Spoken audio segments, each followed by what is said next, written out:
প্রমাণের দায়ের মূল নীতি। যে দাবি করে তাকেই প্রমাণ করতে হয়, ধারা 101। 2 প্রমাণের দায় শুরুতে থাকে বাদী বা অভিযোগকারীর উপর, ধারা 101।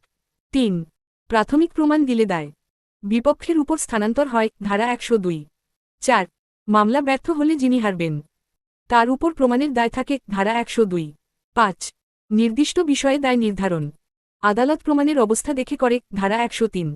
6 কোনো বিষয় সত্য বলে অনুমান করলে বিপরীত প্রমাণের দায় অন্য পক্ষের, ধারা 104। 7 কোনো ব্যতিক্রম প্রমাণের দায় যে ব্যতিক্রম দাবি করে তার উপর, ধারা 105। 8 বিশেষ জ্ঞান থাকলে প্রমাণের দায় সেই ব্যক্তির উপর, ধারা 106। 9 কোনো কাজ স্বাভাবিকভাবে ঘটেছে ধরে নিলে আদালত অনুমান করতে পারে, ধারা 114। 10 চুরি হওয়া সম্পত্তি দখলে থাকলে অসৎ জ্ঞানের অনুমান হতে পারে, ধারা 114। 11 বিচারক ও সরকারি কাজ সঠিকভাবে হয়েছে ধরে নেওয়া প্রিজাম্পশন হিসেবে গণ্য, ধারা 114। 12 অ্যাকমপ্লিসের সাক্ষ্যের ক্ষেত্রে সতর্ক অবলম্বন করা হয়, ধারা 114। 13 সাধারণত কে প্রমাণ দেবে যে পক্ষ মামলা জিততে চায়, ধারা 101। 14 ক্রিমিনাল মামলায় প্রমাণের দায় অভিযোগ পক্ষের উপর, ধারা 101।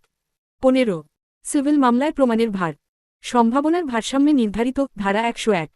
16 কোনো বিষয়ে আদালত অনুমান করলে তা বাধ্যতামূলক নয়, ধারা 114।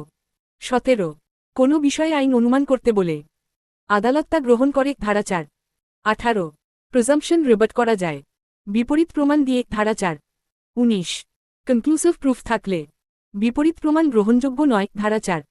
20 বার্ডেন অফ প্রুফ পুরো মামলা জুড়ে এক পক্ষের উপর স্থির থাকে না, ধারা 102।